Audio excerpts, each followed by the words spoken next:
Saúdo todos com a paz da parte de Deus, amém? Boa noite, vamos começar o estudo da revista, aprender mais um pouco da palavra de Deus e mais do que aprender, além do aprender e colocarmos em prática, é uma boa escolha e uma decisão certa para nós espalharmos mudanças, nós primeiro, para as pessoas e elas conseguirem ver o exemplo e adorar a Deus. Então nossos estudos não são em vão, e sim são esclarecimento para melhorarmos nossas condutas diante dos homens. Vamos falar com Deus. Meu Deus, em nome de Jesus, estamos aqui reunidos mais uma vez na sua presença. Gratidão sentimos no coração e nós externamos essa gratidão. Quantas coisas boas o Senhor fez, muitas coisas. Não conseguimos aqui, Deus, numerar. São inúmeras situações maravilhosas, incríveis, bondosas e corretivas para nós. Gratidão mesmo. E pedimos que o Senhor possa nos dar forças e dar a nós, Senhor, a unção necessária, que consigamos ler a Tua Palavra, meditar a Tua Palavra e ao entender um pouco a Tua Palavra ou da forma que a entendemos corretamente, darmos o exemplo, obedecendo e seguindo esses desígnios da Tua Palavra. Abençoe os presentes, abençoe a mente, abençoe os olhos, abençoe as vidas que aqui estão. Em nome de Jesus, amém, graças a Deus.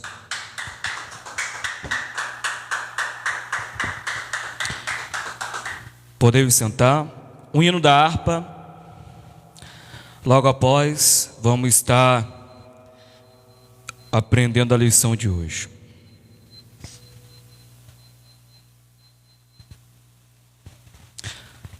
(322) 322 da harpa cristã, as Santas Escrituras.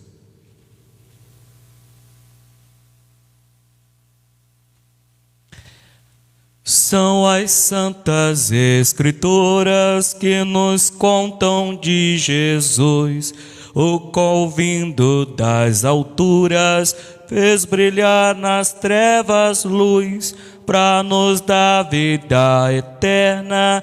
Até a morte se humilhou, tendo já vencido a lida. Deus o Pai o exaltou. Nunca mais vai ser ouvido outro conto de amor que converta um perdido e rebelde pecador, como o santo evangelho que nos fala de perdão e transforma um homem velho numa nova criação. Sobre a cruz foi derramado, o seu sangue remedou, numa lança transpassado, foi ao lado do Senhor. Suas mãos e pés pregaram, com os cravos sobre a cruz, tudo isto me contaram da bondade de Jesus. Nunca mais vai ser ouvido outro conto de amor que converta um perdido e rebelde pecador, como o santo evangelho que nos fala de perdão e transforma um homem velho numa nova criação.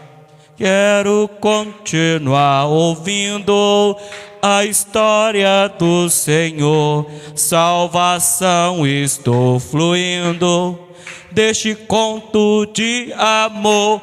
Do juízo fui liberto, da condenação da dor.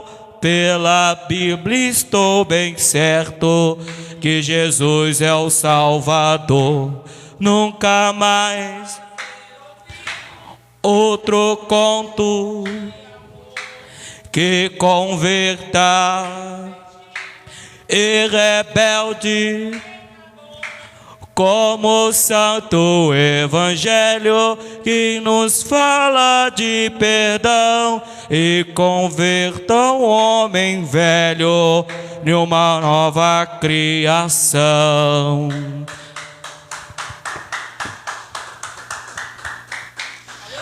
Amém. Irmãos, hoje chegamos à lição final da revista, que ainda estamos no segundo trimestre de 2024. A revista com o título A Carreira que nos está proposta. E o subtítulo, O Caminho da Salvação, Santidade e Perseverança para chegar ao céu. A 13ª lição hoje, que nós vamos um pouco aprender, está como o tema A Cidade Celestial, na página 60. Assim, para começarmos essa lição, preciso falar que já que vamos encerrar hoje a revista, na próxima semana temos o terceiro trimestre, e é importante que os irmãos depois me passem, eu até vou comunicar no grupo da igreja do WhatsApp, para os irmãos, para as irmãs que quiserem adquirir a revista de um novo assunto, um título, um subtítulo e 13 temas poderosos para nós aprendermos mais um pouco da palavra de Deus. Vou passar a informação todinha no grupo e assim aqueles que quiserem vão entrar comigo no contato ou no próprio grupo mesmo, poderá confirmar que quer. E sabendo como que já é a forma de pagamento, a maneira que nós então fazemos uso para a aquisição da revista, é só vocês continuarem agindo da forma assim, da forma como temos trabalhado, para não haver nenhuma confusão, nenhum mal entendimento. Já falando disso, que os irmãos possam fazer bem uso quando tem a aquisição da revista, possam aproveitar, estudar em casa, estar fazendo a leitura, um estudo, uma análise, um olhar clínico nos textos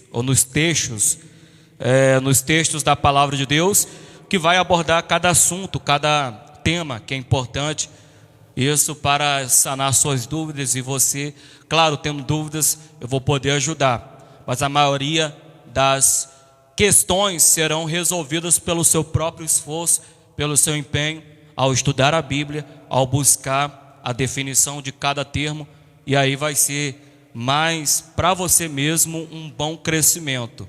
Esse empenho, ele tem uma recompensa, e essa recompensa Deus ele concede a quem se esforça. A lição 13ª desta revista do segundo trimestre, só para reiterar, nós estamos com os 12 temas. O primeiro tema, só para deixar claro, o primeiro tema na lição 1, o início da caminhada. O segundo tema na lição 2, a escolha entre a porta estreita e a porta larga. O terceiro tema da lição 3, o céu, o destino do cristão. O quarto tema da lição 4, como se conduzir na caminhada. O quinto tema, na lição 5, os inimigos do cristão. Já o sexto tema, da lição 6, nós temos aqui as nossas armas espirituais, os acessórios para ataques e para defesas. A lição 7, que é aí o sétimo tema, o perigo da murmuração, o prejuízo de reclamar, só causa a própria pessoa que lamenta, que reclama. Ela própria é a maior prejudicada ou o maior prejudicado. A lição 8, tema 8, confessando e abandonando o pecado. Confessar em casos, podemos. E logicamente que temos que fazer o máximo para abandonar.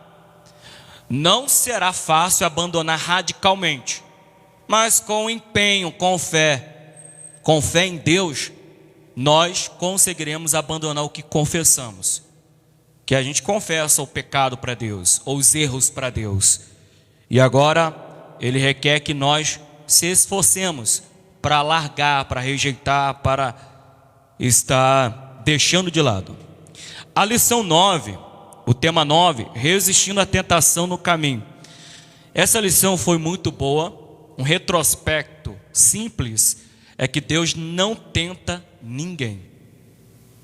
Mas Ele permite nós sermos tentados a um limite. Deus sabe até onde suportamos, até onde aguentamos, até onde tem um limiar da sua questão física, do seu aguentar. É uma boa reflexão temática para falar sobre a tentação e como Jesus foi tentado. Ele foi tentado também. A lição 10, o tema, desenvolvendo uma consciência de santidade. Uma outra lição importante que foi falada, conscientizado ou consciência limpa, é uma coisa maravilhosa. Eu até expressei como conselho a alguém do dia de hoje, que ao estar com a consciência limpa, é o que importa. Se há acusações, se há levantes, se há mal interpretações, se há mal entendimento das outras pessoas, agora eu tenho que estar me analisando. Se eu estou com a consciência pesada, eu preciso claramente me corrigir, eu preciso ver onde está a minha falha, onde está a minha brecha, para que eu possa então me policiar e dessa forma evoluir, ter uma versão melhor, ser um cristão e você ser uma cristã e cristãos. A lição 11, a realidade bíblica do inferno, que é um tema 11, muito bom também. É uma palavra que as pessoas elas não gostam. Eu tenho prova viva disso. Então falar para alguém que ele está errado, esse alguém ou essa pessoa que está errado ou que está errada, a maioria não reconhece, a maioria delas não concordam, então vai ter um levante contra nós. Vai dizer que não tem erro nenhum, que errados somos nós que somos santos, nós que queremos ser melhores do que todo mundo, porque a maioria das pessoas na condição de errado e errada, elas não conseguem enxergar o seu próprio erro. Então ela vai tentar argumentar coisas sem pé, sem cabeça, sem nexo, sem coerência, para tentar encontrar uma forma de condenar a gente, de culpar a gente. Só que nós não somos os culpados. Os maiores culpados, em maiores casos, são as pessoas que são confrontadas e não aceitam o confronto. A verdade, ela é nua e crua. Jesus falou muito sobre inferno. Ele fez menção do inferno, ele explicou como que é, e falou bastante sobre esse assunto que doeu aos ouvidos dos religiosos, fariseus. Mas Jesus foi audacioso, não se conteve, não se segurou, não se impediu, mas ele se deixou ser designado com aquilo que ele já estava orientado. Ele próprio disse: meu Pai me deu que falasse todas as coisas as quais falo com vocês. Tudo o que ele falou, ele próprio confirmou que foi Deus que deu. Meu Pai me enviou, meu Pai me designou, meu Pai me instruiu para falar a vocês. Agora temos a 12ª lição, o tema 12, a bendita esperança, a marca do cristão. Cristão que não tem esperança, não é cristão. Agora cristão que é cristão mesmo, cristã mesma, tem a marca, a esperança. A esperança que a pessoa não faz parte desse mundo, está nesse mundo, mas não faz parte desse mundo. E temos termos e termos usados pelos profetas, como o apóstolo Paulo, que fala a respeito de nós sermos estranhos na terra.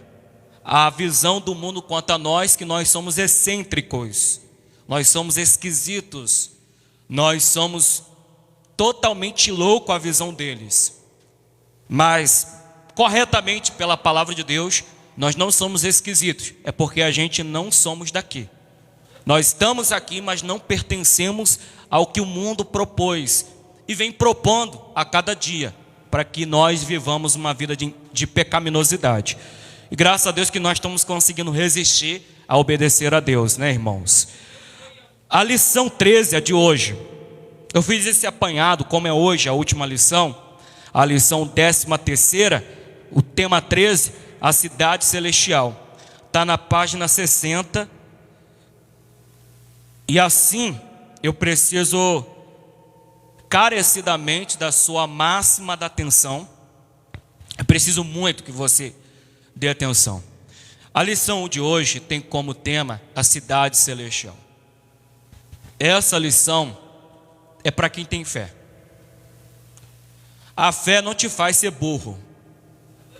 A fé te faz você acreditar em algo que é impossível, em algo que você não tem todas as respostas, a não ser acreditar que Deus existe e tem a resolução daquilo que está fora do controle das mãos das pessoas, dos poderosos, dos grandes, dentro do planeta Terra. E fora na parte espiritual, né? Porque os demônios têm forças, os males têm forças. Não podemos negar, é inegável que eles têm forças, mas são limitados. Eles têm, mas não têm mais do que Deus. Essa lição, ela parece um roteiro de filme. Cidade Celestial. Parece que foi roteirizada por um grande, digamos, autor que descreve no seu script a história, porque o que está nessa lição é para quem crer. Para quem não crê, vai ver como mais uma liturgia escrita, mais uma descrição de futuro, que na verdade é apenas uma poesia ou uma esperança, uma forma de animar, motivar, estimular as pessoas ou os leitores, quem gosta de leituras. E a verdade toda, que o que está aqui roteirizado não foi pelo homem. Deus deu a escrita, Deus deu o conteúdo. E o homem que escreveu foi direcionado pelo Espírito Santo. Podemos dizer que é um script que foi escrito do céu ou de Deus, e o homem registrou, o homem só apenas copiou e passou as cópias para as várias pessoas. É só uma forma de entender que o que está aqui, irmãos, o autor é Deus. O autor é Deus dessas grandes promessas em trechos que vão ser aqui então analisados por nós. E a análise não deve ser carnal, a análise não deve ser com achismo. Tem que ter sim o mecanismo de estudo, tem que ter os métodos.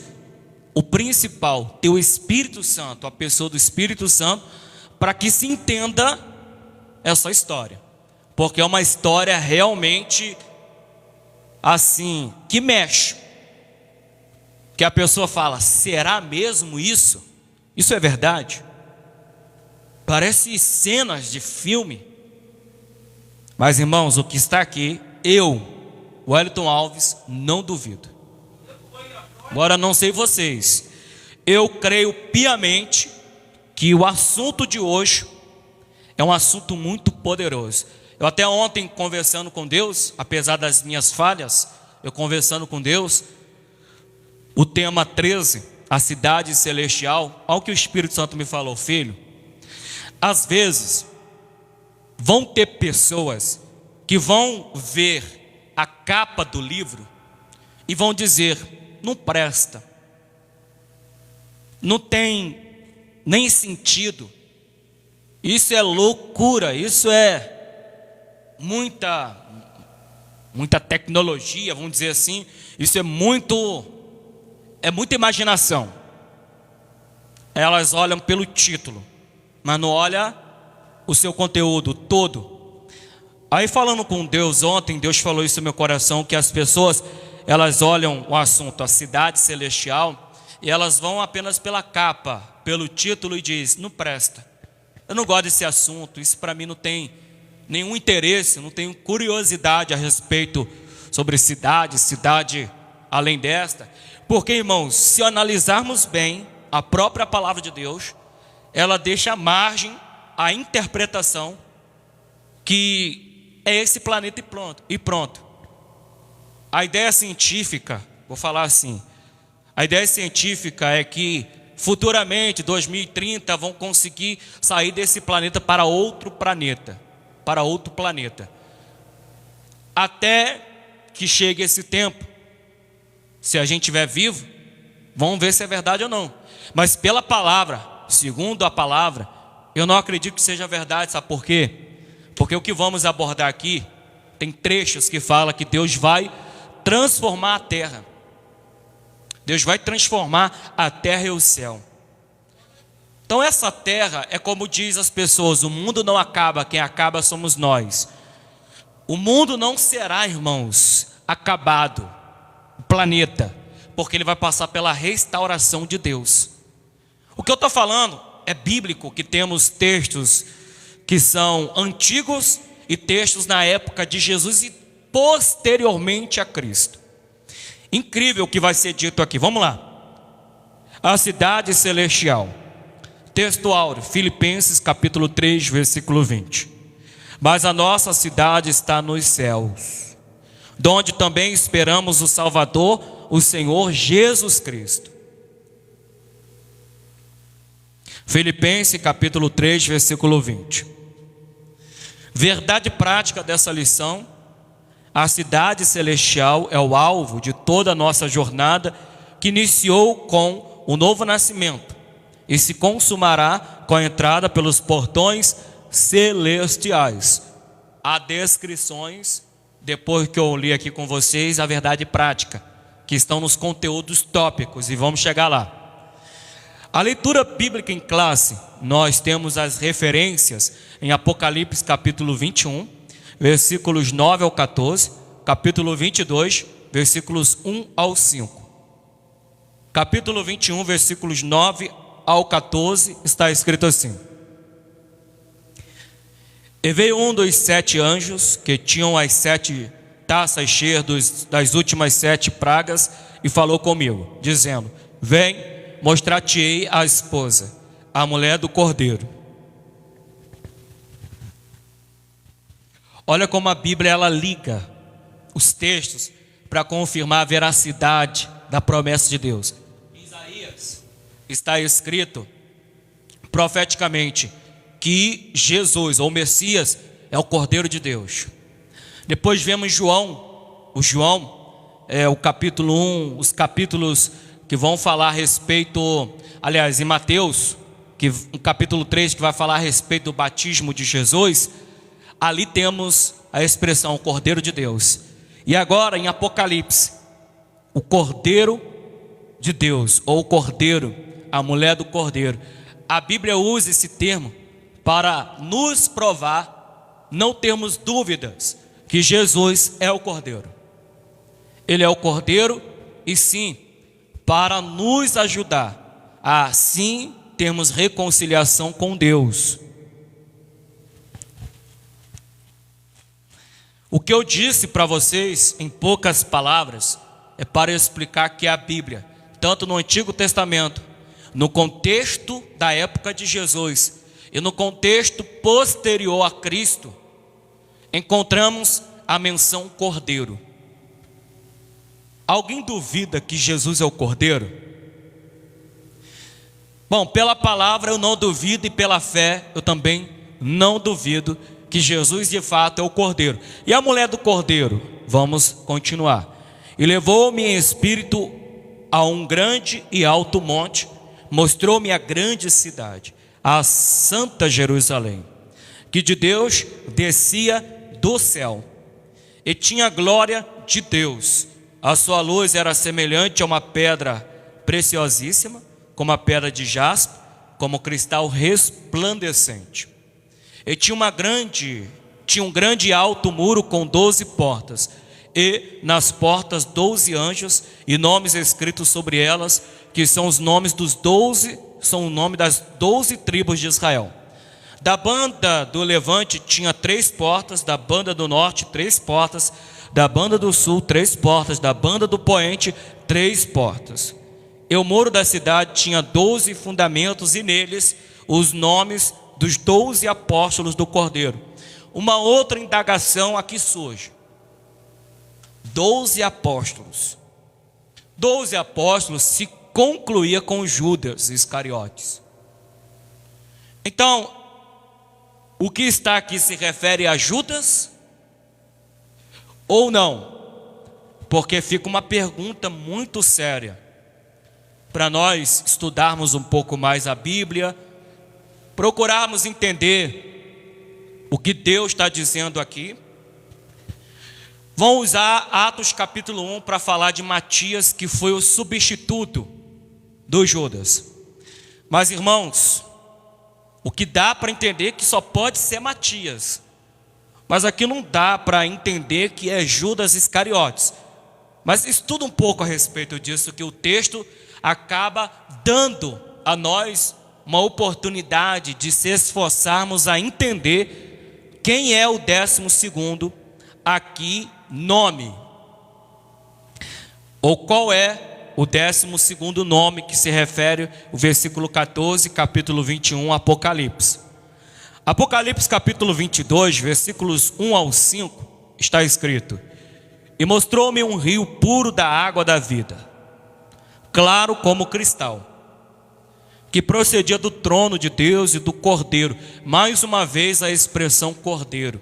É interessante essa expressão porque ela deixa clara a ligação profética que em Cristo se cumpre, e ainda é dito: Ele é o Cordeiro, é o Cordeiro.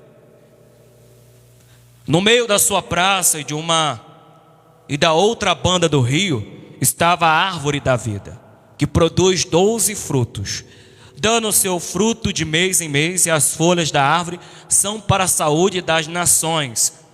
Lembrando um pouco, irmãos, que vamos falar sobre o milênio. Dentro do milênio, para uns já está acontecendo, que é o reino de Deus revelado à terra. O que revela o reino de Deus? São sim as maravilhas, são o poder de Deus através do Messias. O Messias trouxe o braço do Senhor à humanidade. Braço na Bíblia significa essa expressão poder de Deus.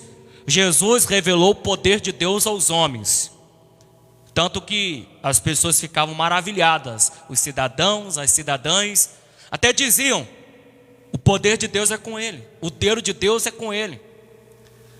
Como não seria com tantas coisas dessas acontecendo? Então eles não tinham dúvida que o dedo de Deus era com o Jesus, o poder de Deus era com Jesus. Apesar que a multidão, os cidadãos, as cidadãs, expressavam que era de Deus o poder. Em contrapartida, os fariseus, os escribas, eles diziam que Jesus era o curandeiro, Jesus era um bruxo. Ele estava realizando alta magia. Então, para vocês verem os grupos de pessoas que acreditavam Jesus ser alguém cheio do poder de Deus, enquanto outra parte acreditava Jesus ser alguém que estudou alta magia e acabou expressando isso de forma tão visível, tão assim assustadora, que eles viam Jesus como um grande mago. Aí eles alegam até aquele momento, lembra que está escrito que os magos foram ver Jesus? Isso se aproxima à idade de 2 anos de Cristo. Nesse período, os magos, 3, levam coisas para presentear Jesus. Por causa dessa expressão magos, ou reis, mas fica mais como magos, as pessoas apanham esses textos que fala desses magos e acaba alegando: está vendo? O que foi entregue a Jesus, na verdade, foram documentos de alta magia, a qual Jesus estudou, e por causa disso nós temos uma ausência de Jesus com 12 anos até 30 anos de idade. 12 com 18 vai dar 30. Então 18 anos de ausência de Jesus na Bíblia. São 18 anos que as pessoas, elas acabam usando esse argumento para falar que ele estava muito tempo estudando esses presentes que eram livros de alta magia. Mas, irmãos, não concordo, não acredito, são apenas suposições, são incertezas por pessoas que querem encontrar textos para tentar argumentar algo contra Jesus. Isso já acontecia no Antigo Testamento. Seria algo talvez esquisito se não acontecesse na época do Messias. Lembram que o que fizeram com Moisés? Um tipo de Cristo, da vara. Aí vieram os oficiais do faraó, vieram os oficiais do faraó e transformaram as suas varas em crocodilos ou serpentes, seja lá o que você quiser entender, mas o que está na Bíblia. Ali percebe que é como dissesse assim: essa magia que você faz, Moisés, sabemos também. Está vendo a posição dessas pessoas do passado? Na época de Jesus também o compararam a um alto mago, um alto que realiza a alta magia. Pensaram isso de Moisés, até verem que o poder que estava na vida de Moisés era superior a eles, os magos. Isso estava corroborando que realmente Deus era com Moisés, e Moisés não era mago, e sim estava realizando o que estava realizando com o poder de Deus. O caso de Cristo, o braço mais transparente e nu diante dos homens, coisa que nunca foi visto no passado, começou a se realizar no período de Cristo. Olha que coisa importância, olha que importância, e veja que não foi magia, foi o poder de Deus. Tanto que Jesus em uma ocasião fala: quer ver uma blasfêmia que não há perdão? Blasfemar do Espírito Santo. O que é blasfemar contra o Espírito Santo, irmãos?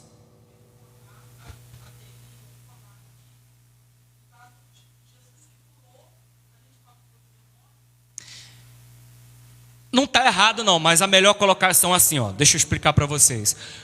Quando alguém é curado, eu falo foi demônio, eu estou atribuindo louvor ao demônio pelo acontecimento. Ele está levando a fama, ele está levando o crédito por aquilo. E quando isso acontece, acaba também desrespeitando a Cristo, acaba passando por cima do respeito ao Espírito Santo, que é sagrado. E a partir daí, Jesus falou: não, ele não tem crédito de nada, isso não foi ele, e sim o Espírito Santo, que de fato é o Espírito Santo.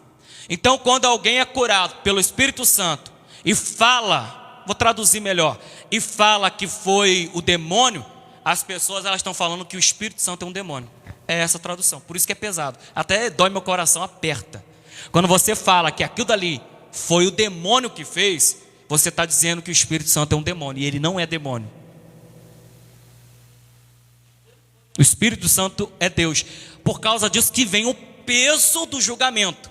Qual é a penalidade desse julgamento? Não há perdão. Porque você chamar o Espírito Santo de demônio? Jesus não foi chamado de demônio? Sim. Na festa lá, 7 meses antes da sua crucificação, em Jerusalém, na festa das cabanas, as pessoas disseram: você tem demônio, você está com demônio. Pessoas até chamaram que ele era um demônio, com relação a Beelzebu. Percebe que, quanto a isso, Jesus nem se preocupou e falou: tá tudo bem, pode até me chamar de demônio, mas se chamar o Espírito Santo de demônio, aí acabou. É por causa disso que a blasfêmia contra o Espírito Santo não tem perdão. É inadmissível você falar que o Espírito Santo é demônio. Ele não é demônio. O Espírito Santo é uma pessoa santa e é bem sagrada, e tem que ter muito cuidado para falar, para não perder a conexão com Deus. Pode perguntar. Sem ter o conhecimento, claramente ela vai ser perdoada quando há no coração arrependimento. Esse arrependimento vai mudar de pensamento, em seguida vai converter-se. Com a mudança de pensamento, vai mudar de atitudes. Primeiro acontece o quê? Mudança de pensamento. Em seguida, com essa mudança de pensamento, a pessoa vai ter práticas certas, diferentes das anteriores. Por causa disso que Jesus falou, irmãos, sobre blasfêmia contra o Espírito Santo.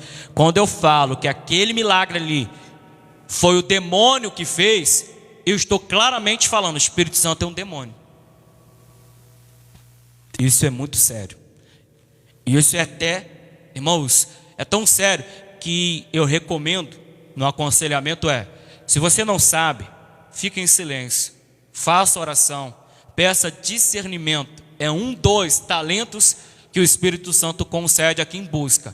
E outra, quem busca encontra talentos. Só acha talentos quem desenterra. É o mesmo que quem cava poço acha água. Tá certo? E mostrou-me o rio, e continuando aqui e ali, nunca mais haverá maldição contra alguém. E nela estará o trono de Deus e do Cordeiro. Mais uma vez a expressão Cordeiro.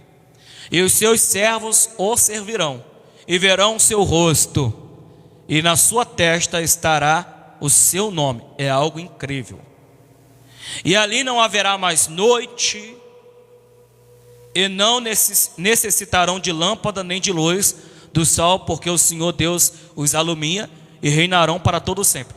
Esse versículo 5 dá margem para pensar assim: se a presença de Deus ilumina uma cidade que tem um comportamento medidos de pessoas que podem estar convivendo nessa nova Jerusalém, nesta cidade santa, a cidade celestial, ela é toda iluminada sem precisar de luz do sol, de astros.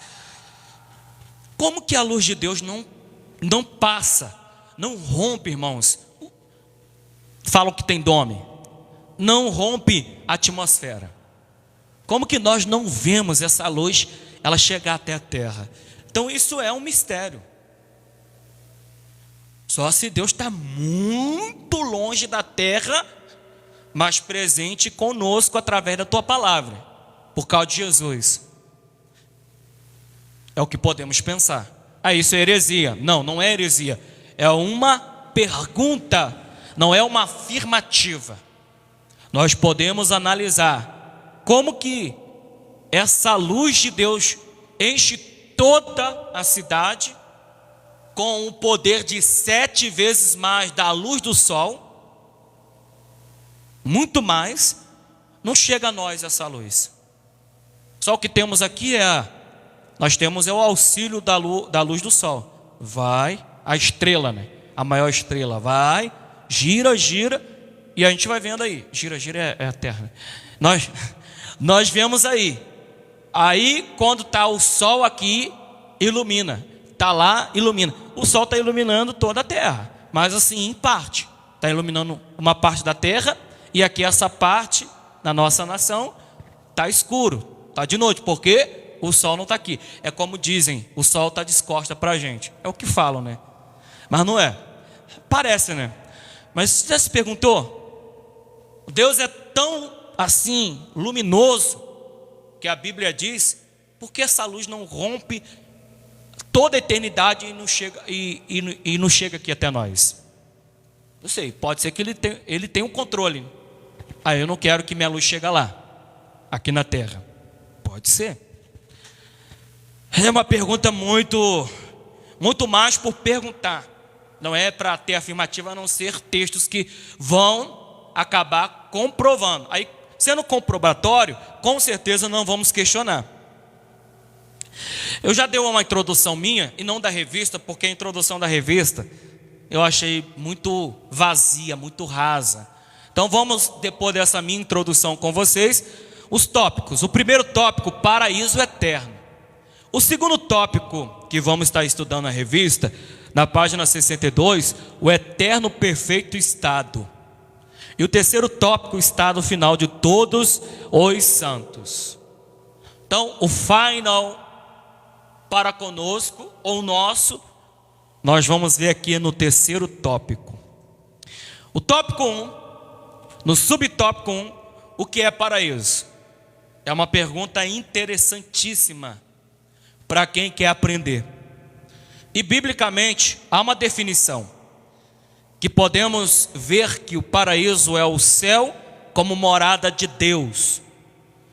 Mas qual direção? Dimensão? O quê? Nós aprendemos em João 14 que a morada de Deus é o céu. Aí tem ali o grego para explicar a moradia de Deus.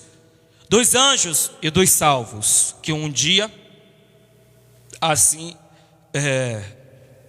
vão entender a respeito melhor do paraíso. 2 Coríntios capítulo 12, versículos 2 ao 4, onde vai dar uma referência clara do que agora foi falado. Dos anjos e dos salvos, e quando estava na cruz, falando agora de Jesus, nosso Senhor fez uma promessa ao ladrão arrependido. É sempre bom pontuar que estavam dois crucificados, Jesus no meio, contando com Jesus 3. Houve arrependimento na hora da aflição, na hora próxima da morte. Houve arrependimento. E olha bem, a palavra arrependimento. Houve mudança de pensamento.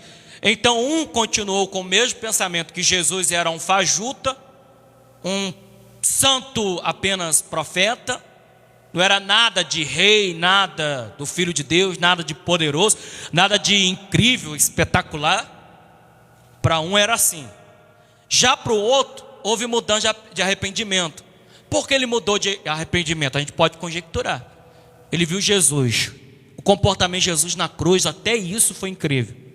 Ele crucificado, ele falou para sua mãe: mãe, ou mulher, eis aí o teu filho. Menino, eis aí tua mãe. A gente vai ver que se fala de João, o apóstolo do amor, e a Maria, a mãe dele. E fora que estava junto também as outras Marias, 3 Marias. Mas olha bem, o que Jesus, como ele se comporta na hora da crucificação. Ele fala, cuida um do outro.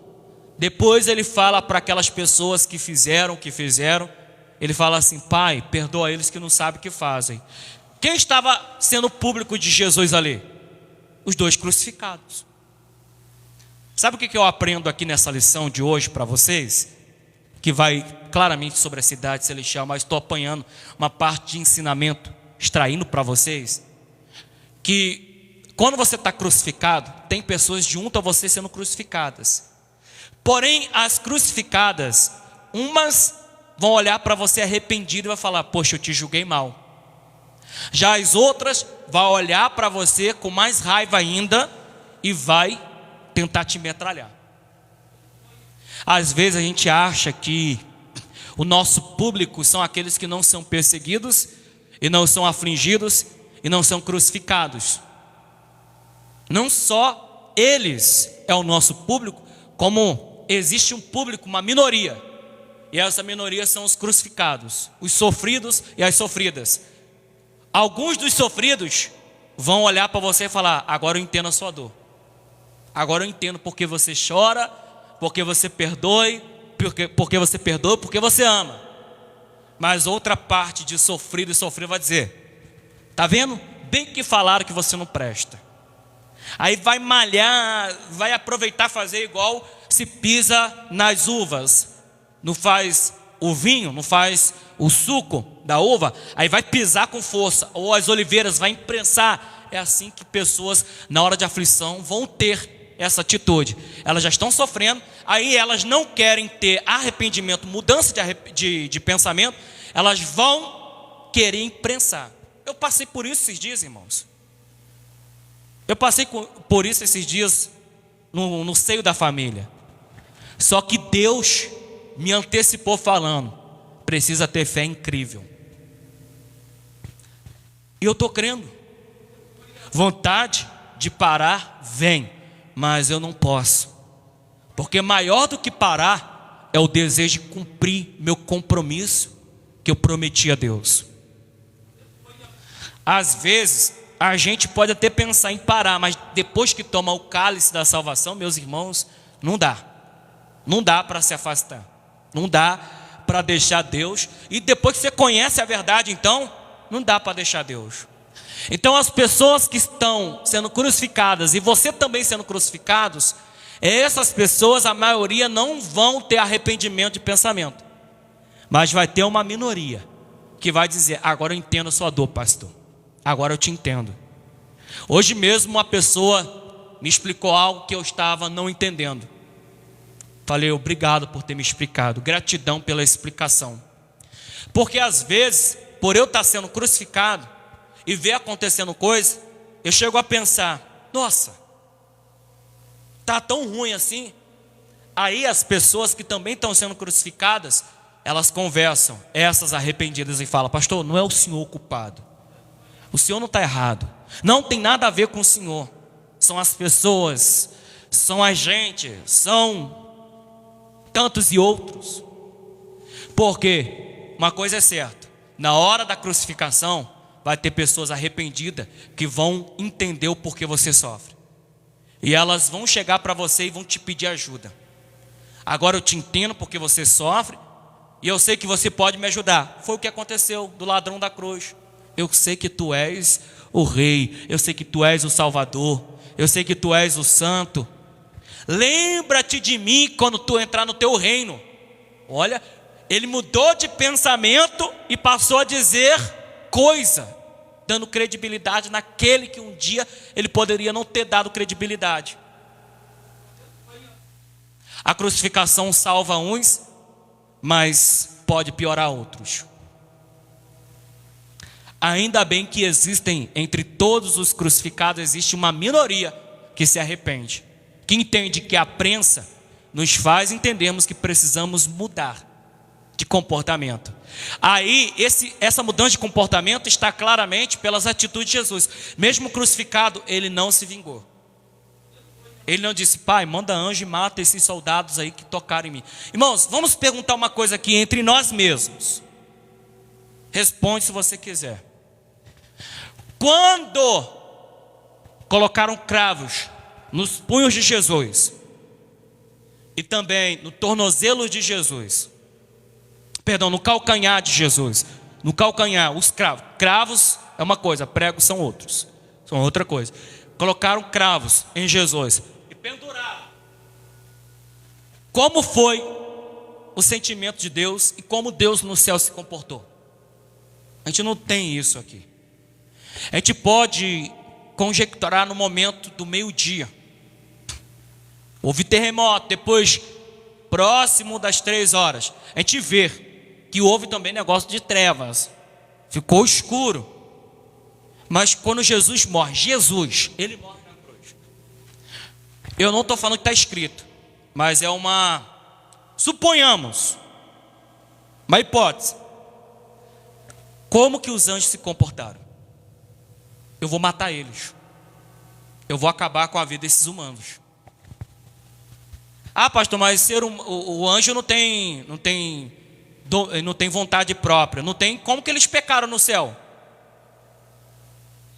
Não tem como que eles não querem Deus. Não tem como que eles não querem ter perdão. Não querem se arrepender dos pecados. Converter suas atitudes. Até hoje eles têm ódio de Deus. Dá para ver que eles têm escolha, não tem? Então, provavelmente, os anjos, na hora que Jesus morreu, talvez queria vir na terra acabar com a terra. Irmãos, se os anjos, suponhamos, se os anjos tiveram esse sentimento, mas não fizeram por causa de Deus, imagine Deus. Ah, mas Deus virou as costas para Deus. Deus virou as costas para Jesus. Irmãos, assim, na nossa linguajar, sim, porque Jesus compreendeu isso na hora que recebeu os pecados da humanidade sobre si, como Cordeiro de Deus. Mas pensa bem, como que Deus, olhando para os humanos que mataram o seu filho? Vocês lembram que em Gênesis capítulo 6, se não me foge da memória, Deus queria exterminar a humanidade? Não fez isso? Aí escolheu Noé. Deus queria acabar com todo mundo. Que ele se arrependeu de ter feito o homem. Pastor, Deus não se arrepende. Deus pode se arrepender sim. Ele não se arrepende da promessa. Mas ele pode dizer assim: eu vou te matar. Se você se arrepender do seu pecado, Deus ele vai e não te mata mais, como a história do Nínive. Então pensa bem, Deus, o que ele sentiu? Será que veio aquele sentimento de Gênesis no início? Porque eu não matei essa humanidade? Porque eu não feri logo essa humanidade? Porque eu não taquei logo só uma pedrinha? Vem cá, pedrinha, meteoro, vem cá. Só você, maior que um pouquinho que a Terra. Mas vai na velocidade muito mais de 10.000 vezes da luz. Isso é incrível, não dá nem para ver nada. Passa na terra, quebra toda a terra. Eu quero que esmague, mas esmague mesmo todas aquelas raças, esses humanos. Porque na hora que Jesus morre, irmãos, se a Maria, que é Maria, mãe carnal, ela teve aqueles sentimentos. Agora pensa, Deus, que é o Pai de Jesus, Deus que é o Todo-Poderoso, o que ele sentiu? Aí poderia muito bem sim Deus querer fazer aquilo que um dia ele quase fez na terra, acabar com toda a humanidade. Lembra do dilúvio? Deus quase acaba com toda a humanidade. Acaba poupando uma família, 8 pessoas ao todo, e os animais. Aí pensa, se Deus fez isso no passado, mas ainda salvou 8 para que viesse povoar a terra, agora pensa as pessoas fazendo mal ao seu filho. Meus irmãos, se Deus ama os filhos nossos por causa de Jesus hoje, que nós, os filhos que somos por causa de Jesus hoje, então pensa agora o amor de Deus para Jesus mesmo. Está entendendo o que eu quero dizer? É muito sério isso, irmãos. É muito sério isso. Deus não faz isso. Eu acredito nisso, nessa possibilidade. Sabe por que Deus não esmaga a terra, ou tentou, ou queria esmagar a terra, mas não fez isso? Sabe por quê? Porque Jesus, ele é intercessor. Com certeza falou: Pai, eu sei que minha morte o Senhor não gostou, o Senhor não concordou, não está escrito na Bíblia, é uma conjecturação. Estou conjecturando, estou exemplificando. Jesus falando: Pai, eu sei que o Senhor, eu sei que o Senhor queria fazer até mais do que prometeu lá em Gênesis, de acabar com toda a humanidade. Aí poupou por causa da fé de um homem. Agora me feriram. Mas olha só, Pai. Então, eu sei, mas dentre toda essa gente, tem gente boa, que o Senhor sabe que pode se arrepender. Aqueles que não querem se arrepender, o Senhor já sabe que não vai ser salvo. Então, o Senhor já sabe que não vai ser salvo. Agora, aqueles que querem se arrepender, o Senhor sabe quem é, dá oportunidade para eles. É nós. Com certeza é nós. Tópico 2, o eterno e perfeito estado. Subtópico 1, o estado perfeito à luz da doutrina. Pensamos aqui a respeito do que está escrito de Gênesis, Apocalipse, o propósito divino na consumação dos séculos, onde tudo ocorrerá por ocasião da segunda vinda de Cristo Jesus, após o milênio, em que serão estabelecidos o novo céu e uma nova terra. Apocalipse, capítulo 21, versículo 1. Então, nesse tempo, o propósito original de Deus se cumprirá e toda a terra se encherá de sua glória. Conforme o apóstolo Paulo escreveu: haverá reconciliação geral de todas as coisas, em que o céu e a terra serão a mesma grei. Colossenses 1, versículo 20. Por isso, o perfeito e eterno estado é descrito na Bíblia como um lugar belo, de santidade e perfeição. Pois a antiga ordem em que imperava a natureza do pecado foi abolida e deu lugar a um lugar santo e puro e perfeito. Então Deus ainda luta para trazer o estado original da terra, e vai ser por causa de Jesus. Subtópico 2, o estado perfeito à luz de Apocalipse, capítulo 22, versículos 1 ao 5. O livro do Apocalipse traz alguns símbolos que descrevem de maneira mais vivida o divino estado perfeito de todas as coisas. São símbolos que comunicam a singularidade desse novo estado. Qual? A, um rio. B, a árvore. C, a ausência de males. Bom, segundo a Bíblia, o mar não vai mais existir. Se nós estudarmos por que existe o mar, as águas, os cientistas estão falando que acharam um mar dentro do mar. Isso é possível? Sim. Estão acreditando que no núcleo da Terra, o que foi sempre falado de ser fogo, tem águas. Se isso se comprovar, vemos que a carta de Judas, meu irmão de Cristo, o apóstolo que se tornou, ele fala sobre a prisão de demônios que estão nas águas, nas profundezas das águas. São essas as profundezas das águas? Um oceano dentro de um oceano? Irmão, só sei que a Bíblia, ela é perfeita. Ela conta o estado imperfeito do homem nas suas práticas, que é a descrição da falha do homem como pecador. Ela conta o estado do homem em desenvolvimento, que é o homem se relacionando novamente com Deus através de sacrifício de animais. Ela conta o homem tendo novamente coerência e ligação, vínculo com Deus, por meio de um sacrifício único, salvífico, no Calvário, Cordeiro de Deus, Jesus.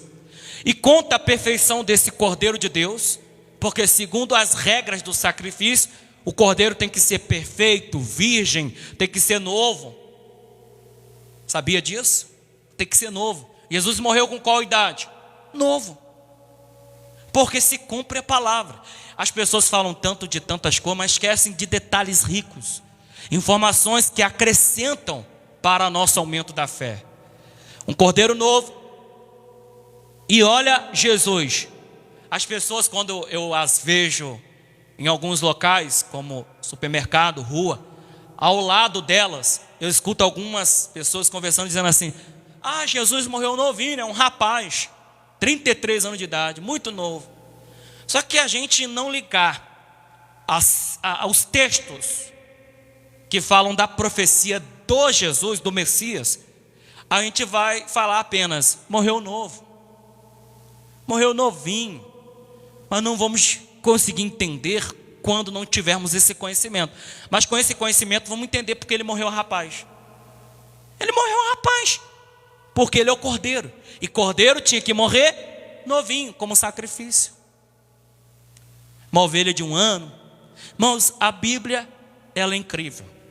As coisas do passado, na época de Jesus, foi se cumprindo cada detalhe. Uma jumenta, Jesus montando. Jesus montou em uma jumenta virgem, filha de jumenta, um jumentinho. Jesus foi enterrado em um sepulcro virgem. O que é um sepulcro virgem? Exato. Não foi adulterado. E era um sepulcro de um rico ainda, Nicodemos, é o que acredito. Ou José de Arimateia, perdão, um dos dois, agora fugiu da memória. Mas olha bem a Bíblia. Os detalhes que são passados desapercebidos para muitas pessoas que só querem oba-oba, muito movimento, é exatamente isso. É passado e elas não crescem por falta de atentar aos detalhes.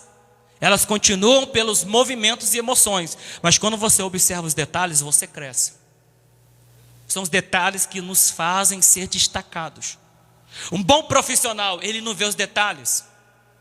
É conhecido como perfeccionista. Um trabalho bem feito não faz ele ganhar carta aberta diante de contratos. As pessoas vão falar: tá bom, tá escrito qual é o currículo dele, mas o currículo dele eu estou vendo na minha frente. A prática dele é um currículo inegável, aqui indizível, porque é um ótimo trabalho. Aí as pessoas acabam chamando. Um trabalho bem feito, irmãos, é quando a pessoa observa os detalhes. É quando a pessoa dá atenção às mínimas coisas. Esse destaca, esta destaca. E temos muitos detalhes na história de Jesus, da Bíblia, falando de coisas futuras, como estamos vendo agora, a respeito do estado e perfeito estado, o eterno e perfeito estado. E nós vendo esse detalhe aqui é muito incrível. A ausência de males, por quê? A presença de Deus Como assim aprende de Deus? Nós não temos aprende de Deus? Através do Espírito Santo, sim. Ele está em nós.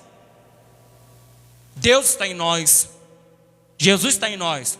Mas como explicar isso? É o que Jesus falou. Deus está em nós quando nós guardamos a palavra.